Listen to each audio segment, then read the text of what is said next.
CRC 89.1 Radio y Cadena Radial Costarricense no se hacen responsables por las opiniones emitidas en este programa. Es tiempo de tender la red democrática y mostrar la Costa Rica del futuro hacia la cual debemos caminar. Con ustedes, Jonathan Prendas, aquí por CRC 89.1 Radio.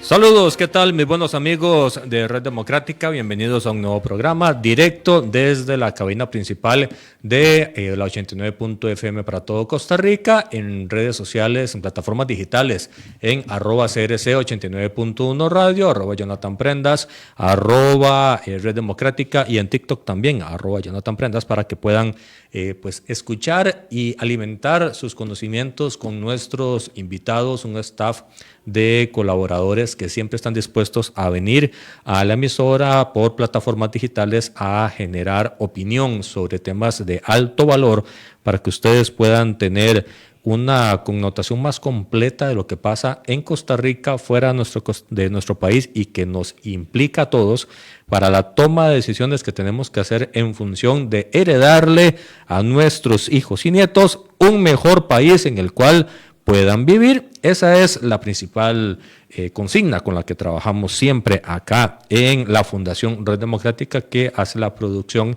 de este programa día a día. El día de hoy tenemos a un invitado, don Melisandro Quiroz, para que nos pueda generar información de valor, información de primera mano, técnicamente recolectada, una data principal sobre cómo está el tema vivienda en Costa Rica. Hay suficientes casas para comprar, para alquilar, todos tenemos acceso a ella, cómo se está comportando el tema de acceso. Y hace unas 2-3 meses tuvimos una incorporación de él también en el programa. Vamos a ver el estudio más actual y sobre eso es que vamos a estar conversando. Primero que todo, le damos la muy cordial bienvenida a don Melisandro para que pueda pues saludar a toda la audiencia en todas las plataformas y por supuesto empezar la conversación, que yo sé que va a estar muy nutrida de datos. Muchas gracias, Jonathan, por la invitación a este tan prestigioso programa tuyo. Y sí, el tema de la vivienda creo que es un tema muy actualizado y que no solamente tiene una connotación económica, sino también social y política. Entonces, si quieres arrancamos con los datos. Sí, acabas de decir algo que me encendió el switch. Uh-huh. Acabas de decir que la vivienda tiene connotación política. ¿Se ha politizado el tema de vivienda más de la cuenta o se ha manoseado antes, incluso con bonos de vivienda? Hubo un boom de bonos a nivel de familias en estado de vulnerabilidad. De un momento a otro se apagó muchísimo esa generación de recursos. ¿Cómo puede estar hoy entendido ese concepto? Sí, muchas gracias. Precisamente este informe lo titulamos Radiografía de la tenencia de vivienda. Y aquí es importante para el público tener claro que la tenencia es una diferencia a la construcción. Construir es el acto de edificar el edificio, pero no sabemos si esa propiedad se poseyó, o sea, está en manos de alguien. La tenencia precisamente es un reflejo en el tiempo y ahí hay efectos que tienen que ver con la política habitacional. El dato del 2024 nos dice que el parque en total está en 1.808.000 viviendas y de ese el 66%, que es 1.201.000, son viviendas completamente pagadas. Entonces, aquí, por ejemplo, en viviendas completamente pagadas juega un papel muy relevante el Banco Hipotecario y la Vivienda y el Ministerio de Vivienda, apoyando a través del bono este tipo, digamos, de vivienda. ¿Qué es lo que uno podría resaltar desde el punto de vista de enfoque político? Nuestra política, sobre todo la que hemos desarrollado en los últimos 35 años, don Jonathan, está basado mucho en el instrumento del bono a la vivienda, eso que vos tocabas, lo cual ha sido muy positivo, pero precisamente este tipo de información nos viene a mostrar que estamos perdiendo efectividad con ese instrumento, lo cual es un reflejo de que la sociedad está evolucionando mucho más rápida que la política habitacional y ahí sí tenemos un tema de pero. ¿Cuál? ¿Qué tanto podemos desarrollar nuevos instrumentos a nivel político que impacten más el sector? El ejemplo que sigue cuando vemos estos datos es que el parque, en esta parte de tenencia, 66% son viviendas completamente pagadas. Ahí lo relevante para los efectos de estudio es qué pasa de un periodo a otro. Veníamos creciendo muy aceleradamente en viviendas completamente pagadas, más de 30,000 viviendas al año, lo cual es un dato muy espectacular si uno entiende cómo la gente posee más vivienda completamente pagada. Ahí las hipótesis, los datos de INE que nosotros procesamos no te dicen exactamente qué pasa, sino son especulaciones y hipótesis. Una es los efectos de autoconstrucción. La encuesta lo que mide es periódicamente cuando alguien pasó y encontró hace un año una casa, vuelve ahora en el 2023, pasó en el 2023, había una casa, pasa en el 2024 y ahora encuentra 2 casas o 3. Esa casa que tenía un lote atrás, alguien construyó precisamente lo que llamaríamos una vivienda. Y aquí comienzan también cosas interesantes. Cuando hablamos de cuánto cambió el parque de viviendas de 2024 con 2023, tenemos un cambio neto de 17,000 viviendas. Entonces uno dice, bueno, esas son viviendas poseídas. Antes estaban en un estado de construcción que nadie las había adquirido y ahora. Pero el dato que tengamos tanta vivienda pagada sí sorprende. Y hay una hipótesis, la autoconstrucción, familias que tenían ese lote y aparecen ahí construyendo. Y hijos que le dicen a los papás, deme el espacio de patio para poder construir, o el segundo piso y para poder construir. Correcto. Y ese dato se mezcla con otro, Jonathan, que es un dato muy interesante, que es la vivienda financiada. Resulta que nuestra vivienda financiada no está creciendo a nivel total, no está creciendo. ¿Por qué? Porque ahí vamos a ver un tema que es parte de lo que nosotros diagnosticamos ahorita y que ya venimos reafirmando de hace varios periodos. El hecho de que no es que los bancos no quieran financiar, es que no encuentran a un sujeto con una capacidad de compra para una vivienda adecuada. El ejemplo, tenemos gente del tercer quintil, gente de 850,000 colones de ingreso mensual, que podría comprarse una vivienda de 45 millones, aproximadamente 85,000 dólares, pero no la encuentra, sobre todo en el área urbana. Entonces, ahí se mezcla el tema de que esas familias no tienen capacidad o no tienen acceso a una vivienda, no porque no quieran, ni porque el banco no lo quiera financiar, sino porque no hay esa oferta, que es parte de la situación que estamos viendo. Melisandro, vamos a hacer un pequeño paréntesis informativo porque, y ya lo ampliarán nuestros compañeros de noticias de CRC, porque en este momento, contrario a las proyecciones, ya hay humo blanco en el Vaticano. Hay papa electo por los 133 cardenales que estuvieron autorizados para poder emitir su voto en el cónclave, y ya la fumarola, ya después de 2 votaciones, está la tercera, ya pues llegaron a un acuerdo, al menos 89 cardenales pues dieron un mismo voto para un mismo cardenal dentro del cónclave. Ya están las campanas replicando y eso significa que hay nueva autoridad superior en la Iglesia Católica, y pues en unos pocos minutos nuestros compañeros de Noticias de 89.1 Radio van a estar ampliando y les vamos a dar el espacio si fuera necesario dentro de este programa. Seguimos entonces después de este anuncio que ya hay papa electo, pues para seguir conversando de algo que también es bienestar, que es la vivienda. Sí. No, lo que te comentaba es parte de esta problemática. Gente que puede endeudarse, pero no encuentra la vivienda a su nivel económico. Y ahí tenemos un problema. Cuando ves el diferencial del precio que ellos pueden pagar, 45 millones, y vas al mercado y te encuentras casas de 60 millones, tenés un spread de 15 millones de colones. Sí. Ok. Sí. Ahí el tema es qué hacemos desde el punto de vista de mercado.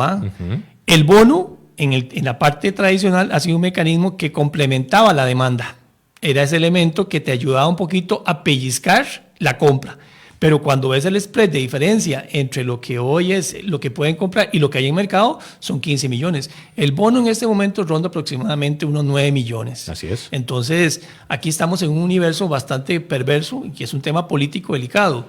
Si quisiéramos que esta gente comprara las viviendas de mercado, don Jonathan, estamos hablando de casi que elevar y regalar bonos de 15 millones, que fiscalmente usted que fue muy, muy, muy fuerte. Entonces, ahí encontramos que a nivel urbano el efecto del bono es complicado. Y entonces parte del problema es que cuando uno ve este volumen que está aumentando de vivienda pagada, uno reconoce que la gente está tratando de buscar una solución a su acomodo. Incluso uno podría presumir que están financiando esas construcciones hasta con otro tipo de crédito de consumo. Las familias se endeudan, piden un crédito a nivel de la cooperativa, la mutual. Y usan la plata para eso. Correcto, pero no es crédito hipotecario, no está usando garantía. Usaron ahí el tema de las fianzas y construyen. Entonces, por ahí hay una hipótesis.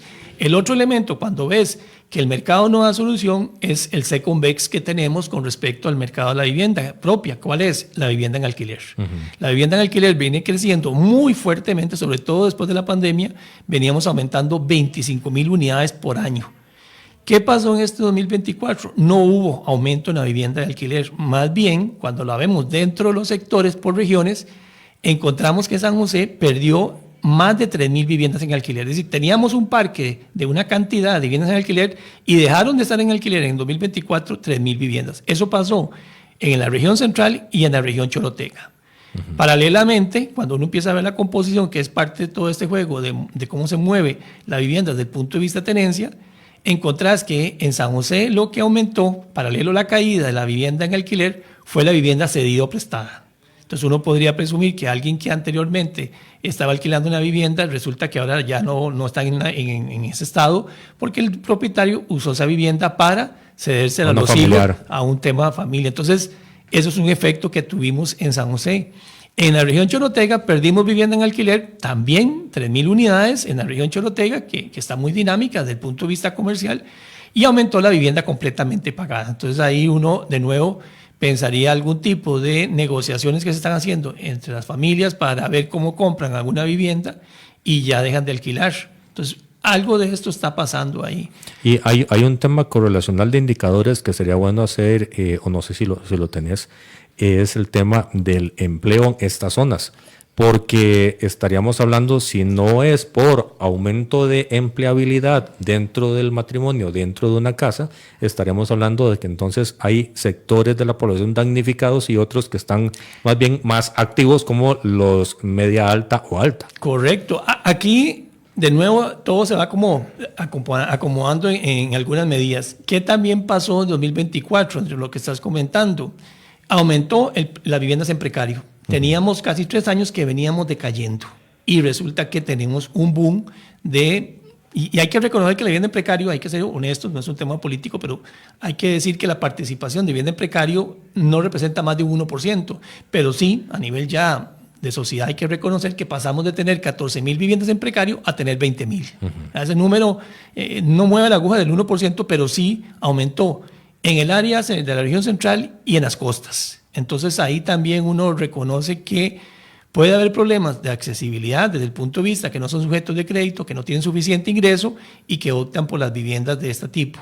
El otro grupo de la vivienda pagada es la vivienda que está realmente recibiendo la vivienda ya generada por ellos mismos. Entonces es un tema de cómo nos estamos moviendo dentro de la reorganización del parque habitacional costarricense. ¿Hay una proyección, Lisandro, de cuántas son las viviendas que deberíamos de tener en Costa Rica? ¿Cuál es el número ideal para cubrir a toda la población? Esa es la parte que uno podría reconocer. En este momento, cuando ves la relación de crecimiento de vivienda con respecto al crecimiento de habitacional, te das cuenta que estamos creciendo más en vivienda que en hogares.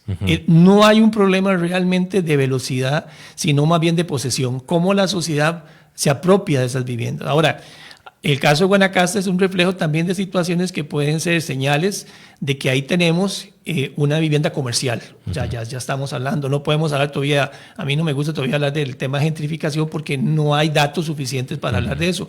Lo que sí uno reconoce es que el país está generando una oferta suficiente. ¿Cuál es el problema? Para ponerlo un poco en perspectiva, uno podría decir que el país está construyendo la vivienda que se puede construir, pero no la que necesitan ciertos grupos. ¿A qué me refiero? Uno ve precisamente los movimientos de construcción en estas zonas urbanas, Barrio Escalante, de alto nivel. Alto nivel. Ahí yo alta hago gama, pues. Alta gama, y yo hago ahí un paréntesis que es importante, don Jonathan. Esto no es ninguna crítica, es una realidad que lo que se puede construir es eso. O sea, usted puede sentar en esta mesa a los desarrolladores más grandes. Lo rentabilizante es eso. Sí, el problema es que usted le dice, haga una vivienda en el área urbana de $85,000 y ninguno te la puede hacer. ¿Por qué? Ahí hay 2 elementos que es importante en la mañana de hoy revisarlos, que la vez pasada lo hemos comentado. Uno, el tema del costo de construcción. Y nada más, de nuevo, perspectiva de la pandemia de actualidad, hemos tenido un impacto sumamente fuerte del tema de la vivienda en el costo. Vamos a hacer de nuevo una pequeña pausa en el programa de hoy de Red Democrática. Las disculpas del caso a los amigos oyentes que siempre están en sintonía con nosotros, porque se están dando más noticias referente a la elección del nuevo Papa de la Iglesia Católica. El tradicional humo blanco emergió de la chimenea hace unos escasos 5 minutos, señalando al mundo que se ha alcanzado un nuevo consenso para un nuevo Papa. El nuevo pontífice asumirá el liderazgo espiritual de más de 1.000 millones de fieles en todo el mundo. Aún está pendiente la confirmación de la identidad del nuevo Papa, que en pocos minutos, en cuestión de 40 minutos aproximadamente, estará saliendo al balcón de la Capilla Sixtina para anunciar la identidad del nuevo Papa. Así es, José y amigos oyentes, al ser allá en Roma a las 6 de la tarde, escasos 17 minutos, hace unos pocos minutos se culminó la tercera votación del segundo día. El cónclave de esta manera concluye con la elección del Papa número 267 de la historia, así que a partir de este momento espera el mundo entero un momento muy expectante. Ya viene el protocolo, la investidura de la sotana. Inclusive conoceremos cuál es el nombre del nuevo Papa, el nuevo líder de la Iglesia Católica. Así que de esta manera los cardenales eligieron al nuevo Papa a partir de este momento. Así es, Beverly. Entonces repetimos, es el Papa número 267 de la historia. Hasta el momento han existido 217 papas italianos, aproximadamente un 81% del total. Todavía estaremos pendientes a conocer la nacionalidad del nuevo pontífice. La mayoría, como comenté, han sido italianos desde el siglo XIV hasta el siglo XX, y también han habido otros países representados como Francia con 16 papas, Alemania con 7, Siria, Grecia, Turquía, varios con un papa, Polonia con 1 y Argentina con 1, el pasado Papa Francisco.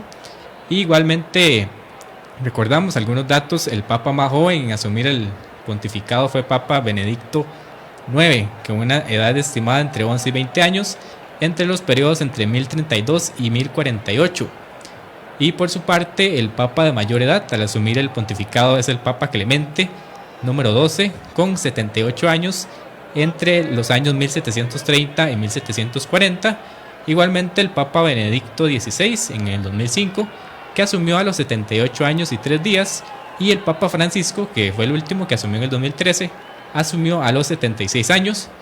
Igualmente, repetimos, estamos a la espera de conocer la identidad y la edad del nuevo Papa.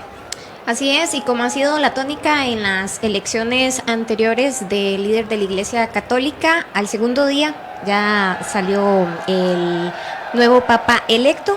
Lo más que se ha tardado en la elección han sido 3 días en esta ocasión. En la tercera votación del segundo día ya el cónclave concluyó con la elección del nuevo Papa, el 217 de la historia, como mencionábamos anteriormente. En pocos minutos conoceremos la identidad del líder de la Iglesia Católica, también su nacionalidad, así como el nombre que éste elegirá. Y por supuesto nosotros acá en Noticias CRC les estaremos llevando toda la información de este acontecimiento importante para todo el mundo. Así es, Beverly. Tal vez recordar un poco rápidamente los últimos papas.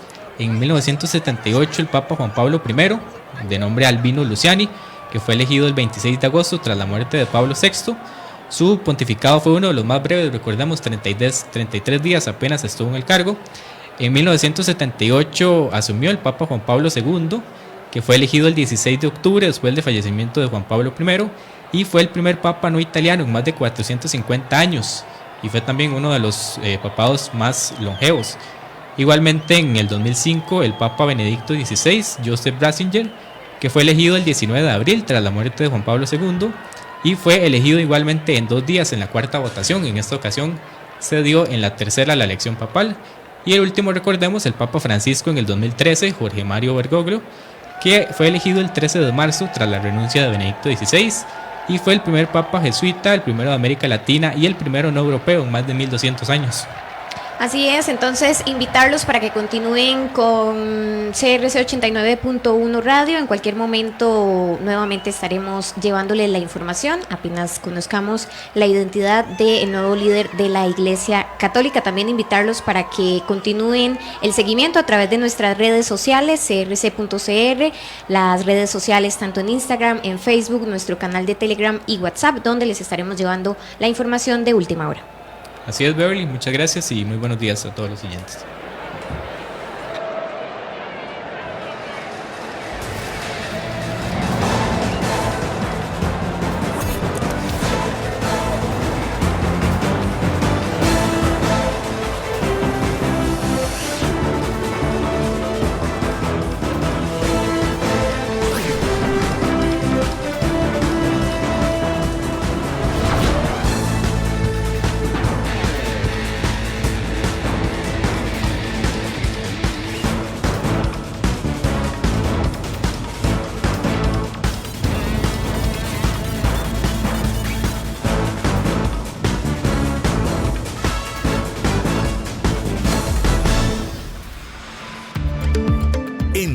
Democrática. Interpretamos la realidad nacional. Reconectamos con todos ustedes en Red Democrática gracias a 89.1 FM, ya después de escuchar el microinformativo de noticias de la 89.1, donde se da todos los detalles que hasta ahora se conocen de la elección del nuevo Papa. Reiniciamos el programa con don Melisandro Quiroz porque estamos hablando de un tema que estábamos vislumbrando y desgranando, que es el tema de la vivienda. Don Melisandro, cuando hablamos de vivienda terminada, vivienda en alquiler, vivienda en posesión, todos los diferentes ámbitos, ¿hay forma de evidenciar quién está, cuál quintil está viéndose más beneficiado en todo este rompecabezas? Sí, muy buena pregunta. Te comento, y eso es parte de lo que nosotros tratamos con este tipo de investigaciones, de diagnosticar.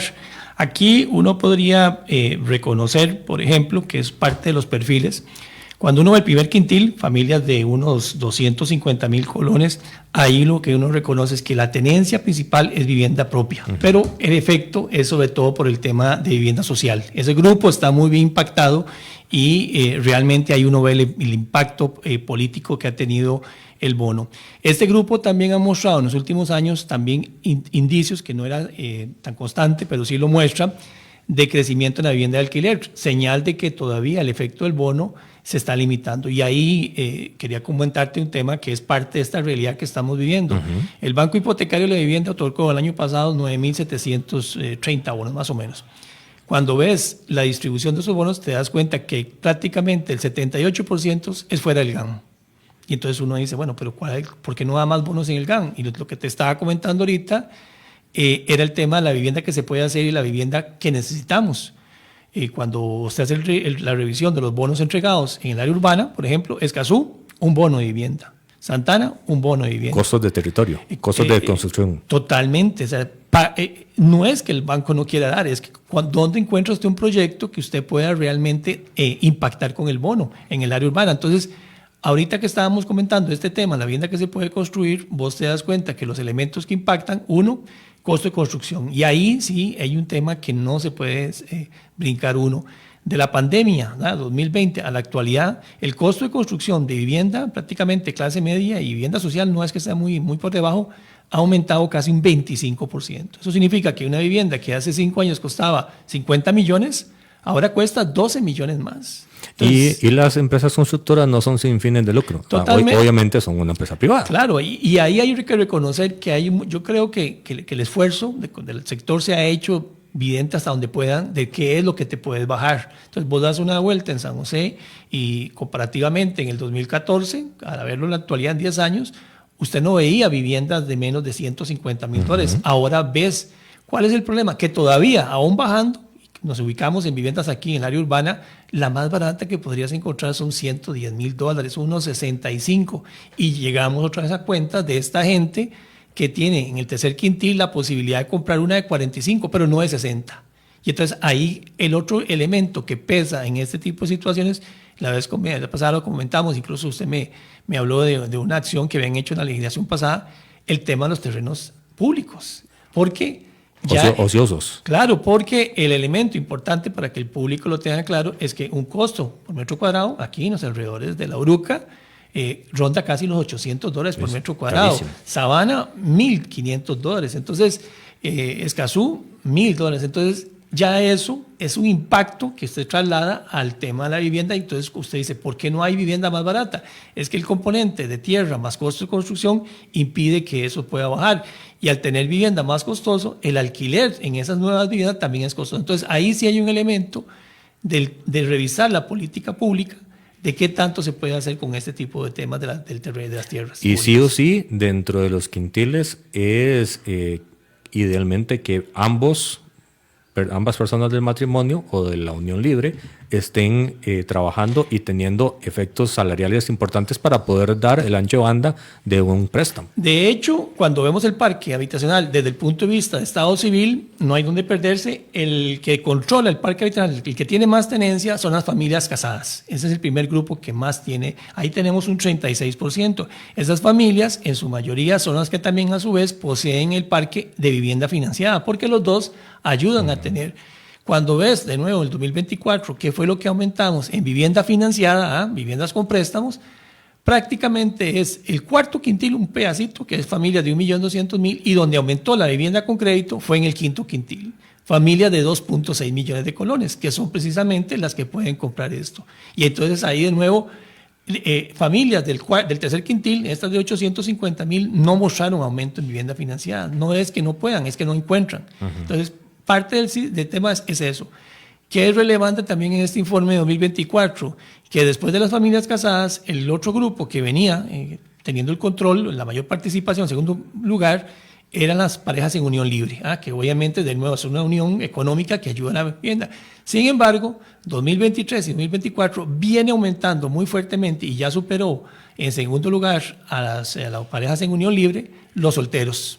Los solteros ahorita tienen el 19% del parque habitacional. Ya acaban de superar. ¿Y en qué modelo de construcción? Muy buena pregunta. En vivienda completamente pagada, ahí reportó un aumento de 10.000 unidades. Y entonces cuando uno se pregunta cómo un soltero tiene más vivienda pagada, de nuevo te devuelve a las hipótesis de lo que puede ser autoconstrucción, ayuda del padre, que está haciendo precisamente ese tipo de vivienda. De hecho, de nuevo, no creamos que cuando decimos que tienen más viviendas, son viviendas de las que vemos en los anuncios, en los periódicos, en las redes. Hay que definir bien qué es una vivienda. Exacto, y eso es importante. INEC define vivienda, don Jonathan, como un espacio físico funcional, es decir, algo que tiene pisos, paredes y techos, tiene servicios y un acceso independiente de otra casa. Eso es todo. Eso es vivienda. Entonces, cuando se hace la encuesta... no pensemos en torres ni en condominios. Nada, exactamente. De hecho, uno puede llegar al dato comparativo de esto que hablábamos, que la vivienda en tenencia aumentó 30.000 unidades, pero el país produce aproximadamente unas 23.000 por año, viviendas nuevas construidas, nuevas construidas. Bajo este concepto.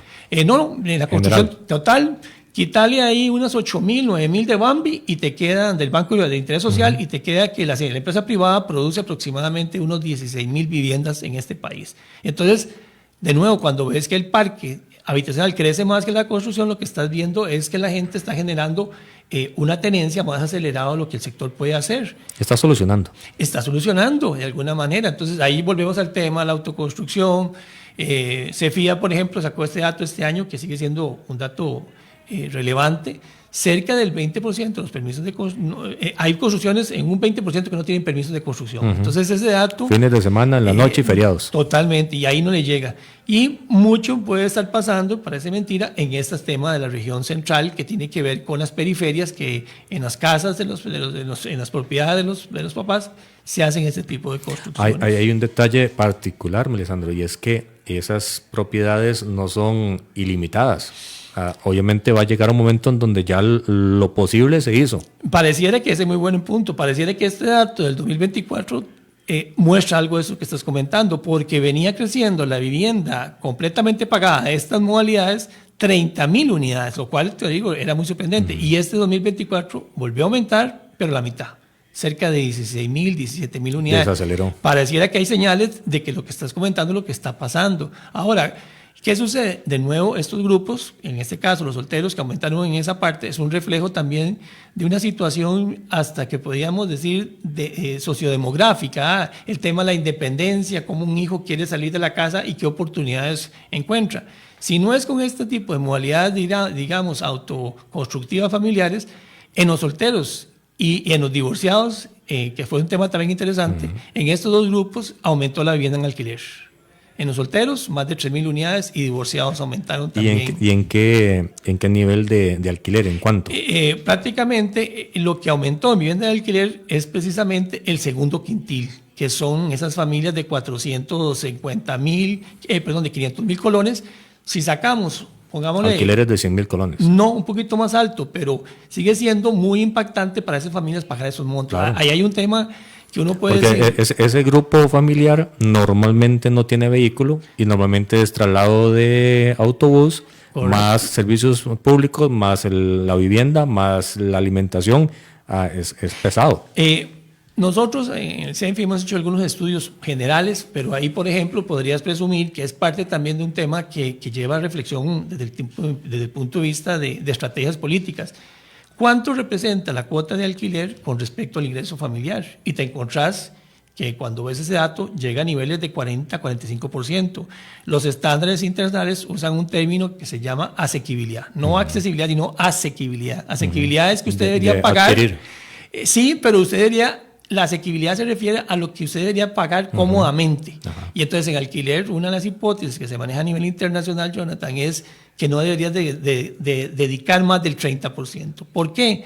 Porque eso es un valor razonable que te permitiría ahorro para la casa que vas a comprar. Y veamos la realidad de Costa Rica. Ese 30% a nivel general, sacando los quintiles más ostentosos y que aún así, por el nivel de ingreso, también se meten en préstamos más caros, pero ese 30% se cumple como regla en Costa Rica. No, realmente los datos que hemos revisado cuesta encontrarlo. De hecho, también del 2024, un dato interesante, en la vivienda de alquiler fuera de este grupo, del segundo quintil que aumentó, que estamos mencionando, aumentó la vivienda en alquiler del grupo más alto de ingresos. Estas familias de 2.6 millones aumentaron en más de 3.000 unidades la tenencia.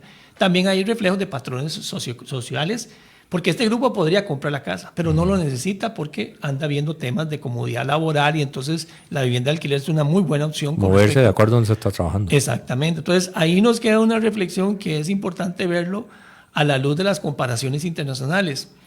Si nos comparamos con OCDE, con la OSD, el último dato, por ejemplo, en vivienda propia, OSD anda en 46% y nosotros, como te repetí ahorita, andamos en 66%. Estamos muy por encima de la vivienda propia de la OSD. Totalmente pagada. Totalmente pagada. Reflejo del impacto que hemos tenido con políticas públicas en el pasado, pero que vienen desacelerando. Exacto, pero ese 66% involucra las soluciones de resolví con el segundo piso en la casa de mi papá. Exactamente, eso es parte del tema. Ahí hay una trampa, porque uno podría decir, la casa de OSD, probablemente la OCDE no está pensando en las soluciones ticas. Sí, correcto. Cuando comparamos vivienda de alquiler, andamos muy parecido, 18% acá, 16%. Pero un dato impactante es que nosotros en vivienda financiada con crédito, lo que comentábamos que es la tercera modalidad, representamos la vivienda en crédito un 8% del parque habitacional en Costa Rica. Y en la OSD, don Jonathan, es 24%. Ya estamos 16% por debajo del acceso a préstamos bancarios. Una señal, y ahí hay que tener cuidado porque ahí hay que uno cae en la trampa del dato. Uno podría interpretar que no es que no se está dando crédito. Y lo que te repetía, efectivamente, tenemos un sistema financiero muy duro para el tema de calificación. A veces la gente dice, ¿por qué no me dan crédito? Entonces hay otra gente, por ejemplo, que hay parámetros que si usted es una persona joven, te piden 24 meses de trabajo antes de poder ser sujeto de crédito. Cosas de ese tipo, de alguna forma, limitan. Pero nosotros creemos que uno de los aspectos que nos ha venido impactando es este problema de que no es que los bancos o las cooperativas no han querido financiar, es que no encontrás a estos sujetos que pueden endeudarse una oferta suficiente. Entonces, una de las reflexiones que creo que políticamente, y ahora que viene el tema de la campaña, que usted sabe que es el tema de vivienda, siempre es un tema ácido, el tema es que deberíamos ponerle más atención a la oferta. O sea, si seguimos un poquito creyendo que el bono va a resolver esta problemática, con todo respeto, ya perdió efectividad en el área urbana. No, y esa es una solución parcial y también limitada. Limitada, porque tenés la trampa. Yo lo conversaba con una gente en el área política que me decía, es que hay que aumentar el bono. Bueno, pues ya estamos, para ponerte en perspectiva de nuestro bono de casi 8 millones, tenemos uno de los bonos de vivienda más altos de Latinoamérica. ¿Leasing sería una alternativa? Eso es un tema interesante. Nosotros lo hemos planteado y se ha intentado y no ha caminado. Incluso nosotros en el CENFI impulsamos en la administración pasada un proyecto. Creo, con todo respeto, que hay que ponernos sobre la mesa, revisar. ¿Por qué? Porque el alquiler con opción de compra es una de las modalidades que se está usando mucho a nivel internacional. Lo usa Colombia, lo usa México, España lo está usando para hacer esa transición. Quizás aquí una de las cosas que uno podría tener claro sobre este tema de la vivienda y que se ha hecho cuando vos hablabas del tema político, es que el tema de la vivienda se resuelve con la vivienda en propiedad. Es decir, el problema de la política siempre ha sido, tenemos que darle casa propia a la gente. Cuando ves una problemática tan seria como la que puede ser la vivienda de alquiler, que está pasando muchos jóvenes que quieren alquilar, pero no encuentran una vivienda a su medida, entonces vos pones instrumentos sobre la mesa y ahí, como lo está haciendo Chile, Colombia, España, el subsidio al alquiler para jóvenes o para adultos mayores. Eso significa que si don Jonathan quiere alquilar una casa y cumple con los requisitos de que tiene un ingreso limitado, 500,000 colones, el Estado le va a ayudar por 3 años. No es forever. Le dice, mira, yo le doy para que usted se acomode y de esos 250,000 te voy a dar un bono de 50,000 colones. Ahí, eso es un instrumento que se usa. A nivel legislativo, aquí tendríamos que hacer modificaciones en la ley del banco hipotecario para el bono de alquiler. El otro elemento es lo que comentas, el leasing habitacional, que sería hacer ese paso intermedio entre tener el alquiler con un modelo financiero donde la persona arriende y eventualmente sepa que esa casa, después de pagar cierto periodo, pasa a ser suyo. Ahí también recomendable el marco legislativo. Ahí se quita el tema de la prima. Correcto. La paga, pero diluida a lo largo del tiempo. A lo largo del tiempo, y también hay un tema jurídico importante, y hay que reconocerlo. Nuestro mercado de alquiler es un mercado informal. Está en manos de familias y gente que cuando vos haces estudios te das cuenta que una proporción significativa no tiene contratos. Entonces, eso ha sido un tema que definitivamente... Por ende, no tiene factura. No tiene factura. Para comprobar el ingreso, que ha estado... Además, a ver, para que el sistema financiero sepa que X persona ha estado pagando el alquiler y que sí puede pagarlo, por lo tanto es una persona apta para poder tener el leasing, no hay cómo comprobarlo. No hay cómo comprobarlo, sí. De hecho, ahora creo que el diputado Pacheco de la Unidad había presentado un proyecto y creo que también la gente, doña Daniela del PUS lo había hecho, de ver cómo utilizamos elementos que tienen que ver con el alquiler como un elemento para calificar al sujeto como deudor. En otros países, Estados Unidos, que son Europa, tu score, tu historial de pago, se utiliza en alquiler para hacer una calificación del posible deudor que vas a hacer en banco, y eso ayuda. Aquí parte del problema es que vos podés estar pagando una cuota de alquiler de 300,000 colones, vas y has sido un buen pagador, vas a pedir un crédito del mismo monto y no te lo dan. Cuando ha sido 5 o 10 años, siempre se ha pagado. ¿Qué es lo que dicen las entidades financieras? Para no poder utilizar el tema del alquiler, no hay un historial o un histórico donde yo poder revisar eso. Entonces, ahí nos quedan temas que sí ocupan un marco legislativo. El tema del leasing requiere un poco eso, para darle seguridad jurídica a la figura. Si lo ves en la calle, ya se está haciendo, pero de forma informal, y cada operador se pone de acuerdo. En algunos casos con éxito, en otros no es tan regulado. Pero bueno. Cuando estás hablando, Melisandro, del tema del estado de las casas, lo que se tiene no son 4 paredes y a como se pueda y se mete, sino que está bien, o cómo estamos catalogando esa casa, esa solución dada. Esa es otra muy buena pregunta. En lo que es el estudio, información de esta encuesta, y hay que tener claro para los efectos de lo que la radiografía muestra en esos estudios, nosotros hacemos un procesamiento en la base de datos. Es una encuesta que se proyecta después a toda la población, a todo el universo de viviendas. El dato del 2024 no cambió mucho con respecto a 2023, y lo que dice es que nuestro parque habitacional en un 66% está en vivienda bueno, y hay un 36%, 34% en vivienda regular. ¿Qué es esta vivienda regular? ¿Qué es esta calificación? Se entiende como vivienda regular cuando usted tiene 3 elementos de la vivienda, lo que hablábamos: piso, paredes y techo. Una vivienda regular es la que tiene al menos uno de estos 3 elementos en condiciones no óptimas. Y tenemos en vivienda mala, que ya tendrían los 3 componentes, piso, paredes y techos, todos defectuosos con mala calidad, representa un 6% a nivel nacional. Y cuando se dice mala, ¿es en qué porcentaje de malo? Bueno, es que ese es el punto. Los 3 componentes, piso, paredes y techos, se califican que no son los óptimos. Ahí el tema de cómo se interpreta la encuesta tiene que ser mucho la observación. La encuesta es de visita a campo, entonces se visita la casa y el entrevistador ve el estado, obviamente. Totalmente subjetivo. Totalmente subjetivo. Vamos a decir que tal vez ahí, con todo respeto, uno podría decir que quizás podamos tener un poquito menos de viviendas malas. Pero cuando lo ves de nuevo, el promedio nuevamente nos puede, decía un amigo que promedio precisamente nos puede llevar a un engaño.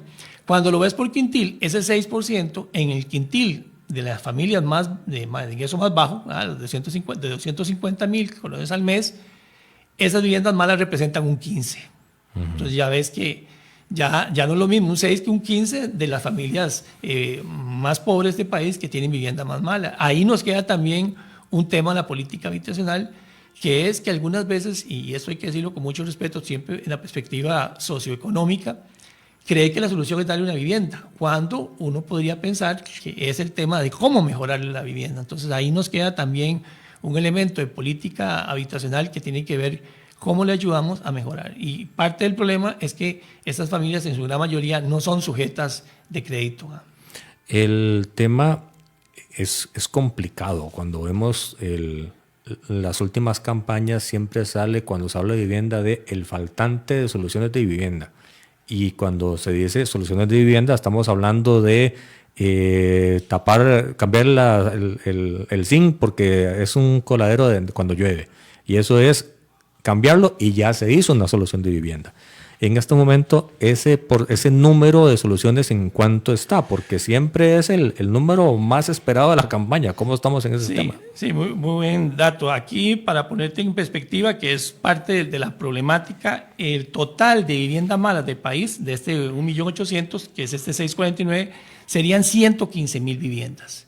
Dentro de las cuales, lo que acabo de mencionar, el 50% de estas 115,000, 52,000, las posee el primer quintil. Entonces, uno podría llegar a una reflexión de que de lo que puede ser un esfuerzo institucional a lograr es cómo mejorarle la vivienda a este grupo. 115,000. 115,000 a nivel nacional, y todavía de nuevo, siendo un poco más focalizados. Más humano. 52,000. Ese es el grupo más prioritario que uno podría tener en perspectiva, don Jonathan, porque le limita la capacidad de poder endeudarse para mejorar su vivienda. Ahí uno podría encontrar que el Estado sí tiene que tener algún tipo de instrumento.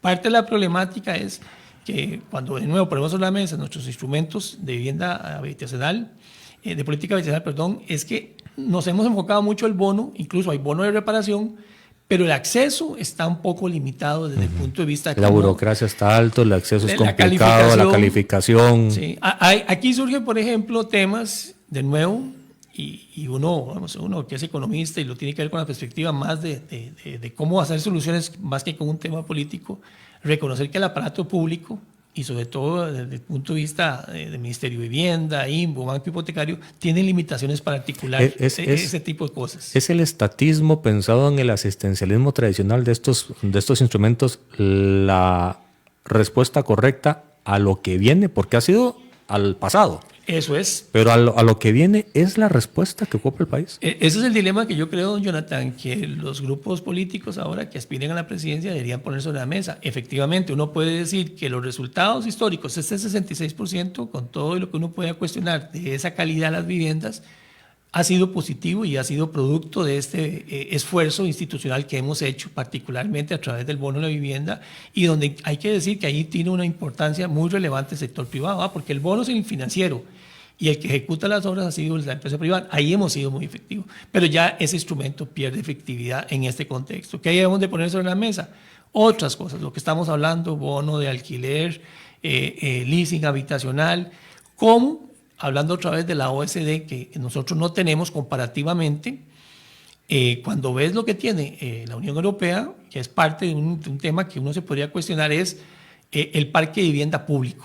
Uh-huh. O sea, viviendas que el Estado controla, no necesariamente que tiene que construir. Y aquí de nuevo vale la pena usar ejemplos. España, en los municipios. El Estado en España hace una licitación de sus tierras, donde le dice a los desarrolladores, constrúyame una vivienda en este punto, vivienda que se va a alquilar, usted le doy la tierra, usted hace su modelo constructivo y a modo de una autopista, concesión, utilice y explote este parque de viviendas durante 10 años, con este techo de alquiler, uh-huh. Y después vuelve a manos del Estado, y el que construye es la empresa privada. Es que vamos a lo mismo, estamos muy vallecentristas en Costa Rica, y primero los territorios ociosos del país están en todo lado, pero es más escaso en San José Centro, en Heredia Centro, en Alajuela Centro, en Cartago Centro, es muy escaso. Entre más se aparta del centro, es más probable que salga. Pero vamos al tema de acceso al trabajo, vamos en lo mismo de la desconfianza mutua entre si me va a pagar o me va a dejar tirado. Entonces el leasing es como, hay que flexibilizar también después de tantas cuotas, simplemente qué pena. Recupero la inversión por medio de la recuperación del bien y lo vuelvo a poner con otra familia que sí pueda pagar. Pero hay que tratar de ser tan asistencialistas, tal vez. Una reflexión que uno podría encontrar de todo lo que estamos viviendo es que ya los instrumentos, de nuevo, públicos, se quedan cortos. De hecho, cuando volvemos otra vez al tema del bono, ves el impacto fuerte que tenemos en temas de bono por ejemplo, en Pérez Celedón, en San Carlos, en Upala, que es la parte urbana. Ahí no hay nada que decir, ahí hay una buena oportunidad. Pero a nivel urbano se nos queda muy, muy pegado. Entonces, eso que comentaste es un tema de reflexión. ¿Qué tanto deberíamos ya de decir, bueno, el Estado en esta parte más bien debería de dar las reglas, hacer un marco para que jueguen los privados con elementos que tienen que ver sobre todo en el tema del terreno público? ¿Qué tanto podemos hacer? Ahí sí, una de las cosas que cuando vos conversás con abogados locales, te encontrás que sí nos falta un poquito afinar el tema del bien público, la propiedad de la tierra, para ver qué tanto podemos hacer. Entonces, ese tema legislativo sí nos falta armarlo definitivamente. Y me parece que también nos falta pensar fuera de la caja de herramientas. O sea, estamos muy cómodos en lo tradicional y no estamos siendo disruptivos en lo futuro. Correcto, en lo que vos planteás, ya uno podría decir que sobre la mesa debemos poner cosas que no hemos explotado. Ha habido esfuerzos, por ejemplo, en la legislación, creo que vos también estabas con el diputado Roberto Tonson, se hizo la ley de vivienda municipal, sí, que es un buen inicio. Pero no se ha explotado. Ha tenido, la ley tiene sus problemas, pero se ha avanzado un poquito. Aquí el tema es precisamente lo que vos decís, coger cosas nuevas para ver cómo las desarrollamos en perspectiva a los cambios que hoy tenemos. Y ahí, de nuevo, tal vez es importante eso, la política habitacional tradicional se ha quedado rezagado con lo que la sociedad está viviendo desde el punto de vista de su situación económica, su comportamiento psicodemográfico, esos jóvenes que ya no quieren comprar vivienda, que buscan oportunidades, incluso hasta los mismos personas de adultos mayores. Es que, Melisandro, qué complejo y qué complicado cuando se piden soluciones y las soluciones están y no se aplican. Porque la ley que obliga al gobierno a saber cuáles son los terrenos ociosos para o venderlos o rematarlos o darlos en este tipo de construcciones, pues, y abaratar el costo del gap del terreno, pues no se está usando, ni siquiera lo alzan a ver. Está el tema de la vivienda municipal, que las grandes municipalidades podrían desarrollarlo y ni siquiera lo tienen como prioridad, ni siquiera en la carpeta de posibles proyectos a futuro. Sí, ahí tocas un tema que hay que reconocer, que es el expertise. Y uno podría de nuevo decir que lo que yo creo que caemos siempre en la trampa es creer que la municipalidad, en este caso el Estado, es el agente que tiene que producir la vivienda, cuando lo que uno debería tener es, claro, como se hace de nuevo en España, hay una entidad, comenzando por ese tipo de cosas que puede ser un tema interesante a nivel político, que lo pongan sobre la mesa los posibles candidatos, una institución, una entidad, sin pasar en mucha burocracia, que sea la que controle el banco de tierras del Estado. Hoy no tenemos nada de eso, entonces no hay ninguna entidad que sea responsable de eso. INBU de alguna manera tiene sus terrenos y es responsable de sus terrenos, pero como comentabas, a nivel institucional... Claro, es un archipiélago de 330 instituciones, todo el mundo tiene y nadie las cede. Nadie las cede, y no saben cómo usarlas. Y ni siquiera saben que las tienen. Las tienen. Porque de ahí salió el proyecto. Preguntamos cuáles son los terrenos ociosos y ninguno sabía. Sí, entonces aquí hay temas por donde poner sobre la mesa nuevas iniciativas. ¿Qué tanto tenemos una nueva institución que sea responsable en esa parte de inventariar e incluso de controlar eso? Y ahí creo que el tema legal va a ser muy importante. ¿Cómo darle poderes, no sé si al INBU o a una unidad nueva que tenga ese control? Y aquí hay que ser claros, como sucede en otros países. A mí me gusta mucho la experiencia española con esta sociedad, que incluso no es solo vivienda, hace el inventario para temas que pueden ser de uso alternativo, porque al final la vivienda es un resultante de lo que puede suceder. Entonces puede ser que haya una tierra, pongo el ejemplo, Recope, que tenga una vocación industrial. Bueno, usarla para ese fin industrial generaría más efectos, encadenamientos y multiplicativos de la vivienda donde se está desarrollando. Franca.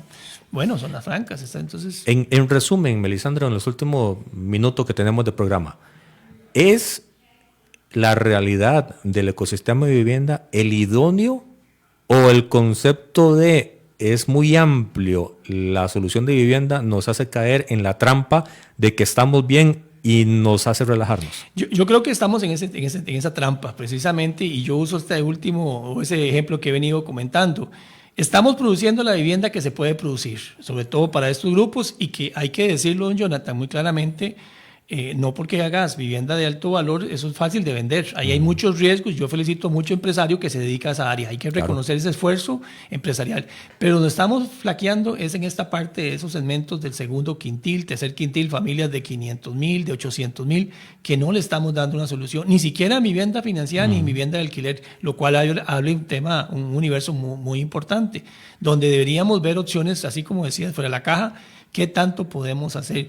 Con algo que yo sí, y con eso termino, que es importante, quizás romper el mito, lo que los filósofos llaman el ethos, de que la solución del mercado de la política habitacional a lo que debe aspirar es la vivienda propia. Yo creo que eso es un tema que hay que romper, porque en el pasado el mejor ministro de vivienda, el que más regalaba bonos. Entonces, eso hay que hacer un poco ese switch de que debemos de focalizar la política habitacional con un espectro mucho más amplio que los bonos, que el tema de la vivienda propia, pasar por la vivienda en alquiler, cómo a estos grupos de precarios les podemos dar soluciones desde el punto de vista de parques públicos. Entonces, es algo mucho más integrado y con una visión que, con todo respeto, no es viendo hacia atrás, es viendo hacia adelante, que vos planteabas. Melisandro, muchísimas gracias. No, a usted, don Jonathan, por la gentileza de invitarme aquí a tu programa y compartir este tipo de temas que es tan relevante, yo creo, que para la sociedad. Y muy probablemente en época electoral vamos a seguir conversando para examinar soluciones, porque al final de cuentas lo técnico hay que ponerlo sobre la mesa para dar muy buen criterio y toma decisiones. No, ahí quedamos a las órdenes con mucho gusto. Muchísimas gracias y muchísimas gracias a todos los que han estado en sintonía. Y en pocos minutos los compañeros de Noticias van a estar dando más información de la elección del nuevo sumo pontífice, el Papa, que ya fue electo. Hay fumarola blanca y en pocos minutos estarán las noticias.